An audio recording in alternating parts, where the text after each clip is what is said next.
Assalamualaikum dan hai, saya Pak An dan racun gadget kita kali ni. Kita ada smartphone terbaru daripada Realme. Kali ni Realme hantar Realme Narzo 20 Pro. So macam yang korang tahulah, Realme ni dia dah macam Xiaomi dah, setiap bulan nak beranak. Kita baru je ada Realme 7 series, kali ni versi Narzo pula. So untuk Realme Narzo 20 Pro ni, yang ni bukan flagship gang. Yang ni dia macam kelas, macam mid-range ke budget something lah. So kita akan tengoklah apa penawaran terbaru yang ada dekat Realme Narzo 20 Pro ni. Sekarang ni kalau korang tengok dari segi kotak tu standard lah, warna kuning kan, ada tulisan hitam Realme kan, dekat sini tulisan Realme Narzo 20 Pro. Di sini pun sama juga. So kalau kita tengok di bahagian belakang geng, dekat sini lah tertulis spek highlight yang ada dekat Realme Narzo 20 Pro ni. Sambil-sambil kita tengok tu, kita buka sikit lah dia punya plastik dekat sini. So kita buka dulu, bismillahirrahmanirrahim. Kita ambil feel dulu geng. Dia punya feel tu bila nak buka phone baru ni memang lain macam geng. Korang dengar dulu bunyi plastik.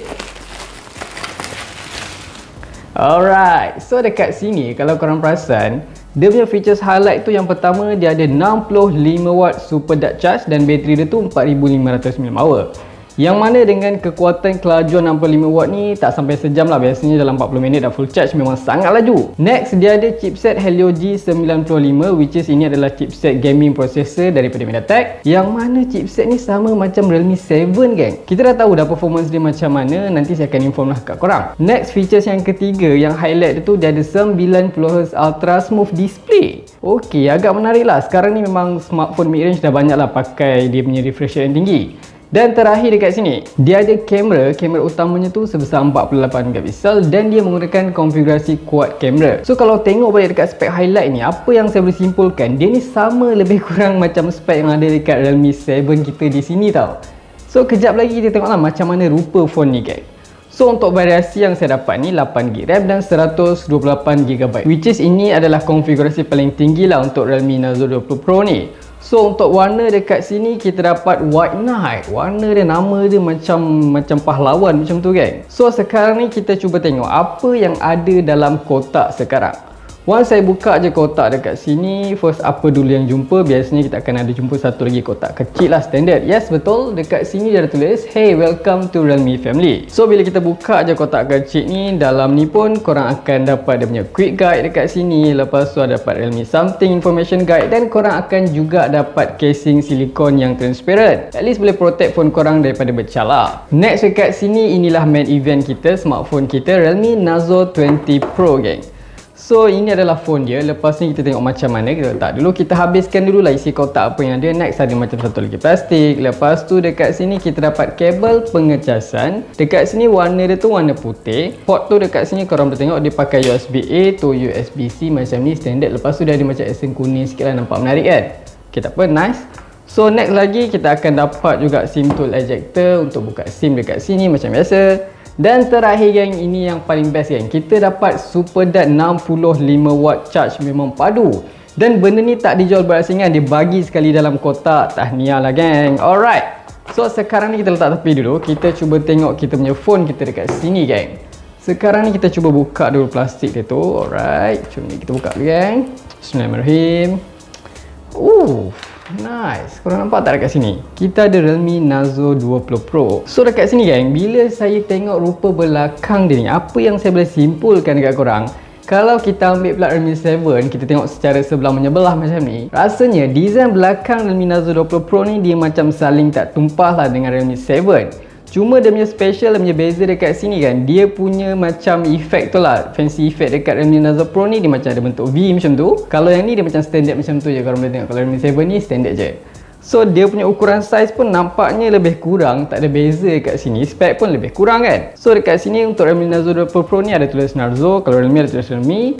Di bahagian dia punya placement kamera ni pun lebih kurang geng. Dia punya yang beza tu dekat sini saya nampak dia punya efek lah. Dia ada efek V macam ni. So nampak lagi menawan. Tapi bila pegang tu still rasanya tak rasa macam murah lah, walaupun dia masih pakai plastik. Dan di sisi kanan dan kiri pun dia ni jenis melengkung untuk memudahkan bila korang pegang nak gaming ke kan. Memang ergonomik lah, sedap lah pegang. So geng, sekarang ni kita akan kemas dulu barang atas meja dan kita akan tengok apa yang special ada dekat Realme Narzo 20 Pro. So geng, sekarang ni saya dah pun onkan phone ni dan kita telah pun masuk ke tampilan menu utama Realme Narzo 20 Pro.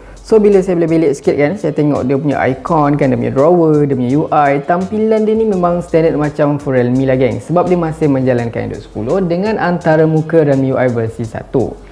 Cuma kalau kita beralih di bahagian skrin dekat sini, saya perasan lah dia punya skrin ni memang nampak lebih ke arah moden lah, dengan penggunaan kamera dalam lubang di sisi kiri macam ni. Di bahagian kita tengok di kanan dan kiri atas ni memang nampak sangat nipis dia punya bezel ni. Tapi kalau kita tengok di bahagian bawah dekat sini, dagu dia cukup tebal, standard macam phone mid range yang lain. Sekarang ni gang, kita akan cuba ambil Realme 7 dan kita akan tengok secara sebelah-sebelah macam ni.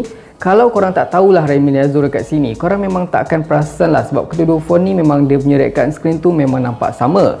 Size skrin pun sama 65 inci, panel IPS LCD pun sama, skrin refresh rate 90Hz pun sama geng, memang korang boleh tengok sama je. Cuma yang membezakan kedua phone ni dari segi skrin tu, saya perasan dekat dia punya perlindungan tu. Kalau Realme 7 ni, perlindungan dia tu dia ada Corning Gorilla Glass 3. Kalau Realme Nazo 20 Pro ni, dia tak bagi tahu lah berapa dia punya Corning Gorilla Glass tu. Dia just cakap Corning Gorilla Glass sahaja. So kalau kita beralih di bahagian bawah, dekat sini ada lubang speaker menggunakan port USB-C, ada 2 mic dan juga ada audio jack masih dikekalkan. Kalau kita tengok pula di bahagian atas, dekat sini memang nampak kosong, clean tanpa sebarang lubang. Di bahagian sisi kanan dekat sini just ada volume rocker up and down, dan juga ada slot SIM yang mana kita akan cuba buka sekarang dan tengok berapa slot yang disediakan di sini.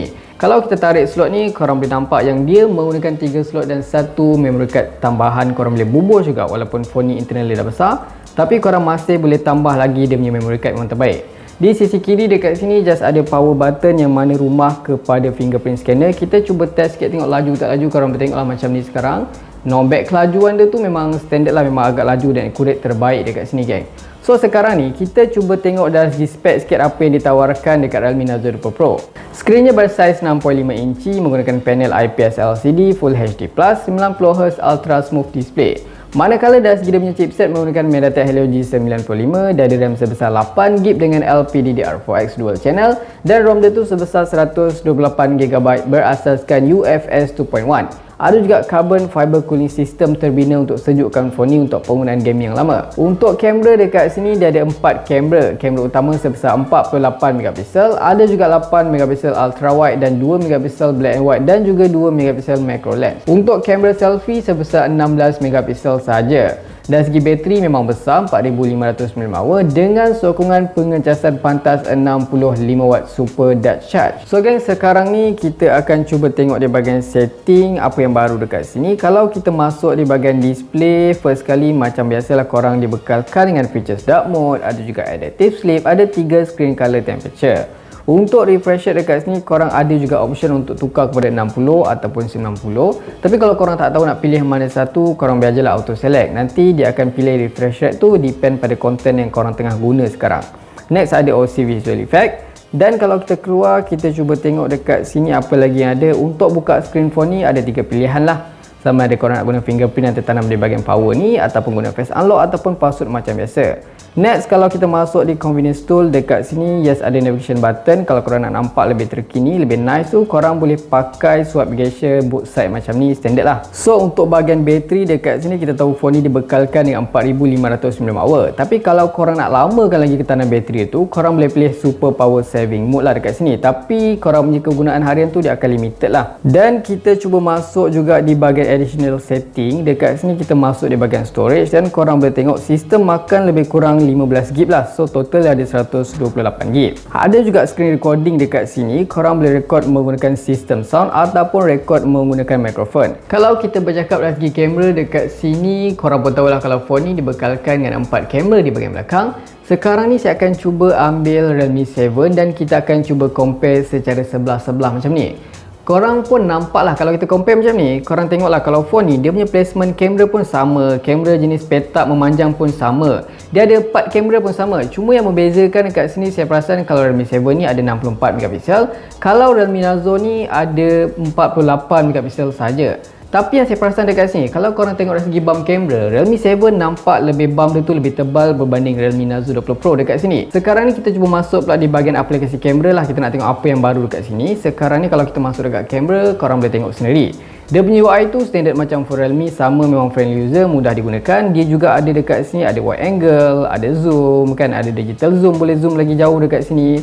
Dan dekat sini apa lagi ada, kalau dari segi video dekat sini korang boleh rakam menggunakan ultra wide mode dekat sini, terbaik lah. Dan korang boleh tekan juga ini supaya dia punya shaking tu macam lagi okey sikit lah, dia pakai ultra steady max. Kalau dari segi resolusi dekat sini, kita cuba tengok highest tu apa yang dia dapat dekat sini. Korang boleh rekod 4K gang, dan korang juga boleh rekod 1080p 60 fps. So apa lagi yang ada, korang ada juga mode malam dekat sini, ada portrait 48 megapixel, dan dekat mode ni ada time lapse, ultra macro, slow mo, expert dan juga pano. Dan untuk kamera selfie ni di bahagian atas ni sebesar 16 megapixel sahaja gang. Kalau dari segi performance dekat sini, kita tahu kalau phone ni dibekalkan dengan chipset gaming daripada MediaTek, kita ada Helio G95, yang mana saya dah pernah pakai dah chipset ni. Performance ni dekat Realme 7 memang agak okey lah untuk penggunaan harian. Cuma kalau gaming tu, walaupun dia chipset gaming, tapi untuk PUBG just highest graphic kita dapat smooth ultra 40 fps saja. So tak apalah, nanti saya akan bagi tahu korang full review dekat next video. So geng, rasanya ni je lah saya punya video unboxing dan pandang pertama. By the way, satu hal lagi, dari segi harga buat masa ni saya pun tak pasti, Realme tak ada inform lagi. Tapi kalau kita tengok harga yang ditawarkan dekat pasaran India, untuk konfigurasi yang sama 818 ni dijual pada harga, kalau dah convert tu, dalam RM957 macam tu lah. Nanti kalau harga dah ada, saya akan bagi tahu korang. So geng, rasanya ini je lah video saya dulu. Kalau korang suka video ni, jangan lupa tinggalkan like, share, komen dan subscribe. Itu sahaja racun kali ni. Jumpa lagi di racun-racun seterusnya. Assalamualaikum.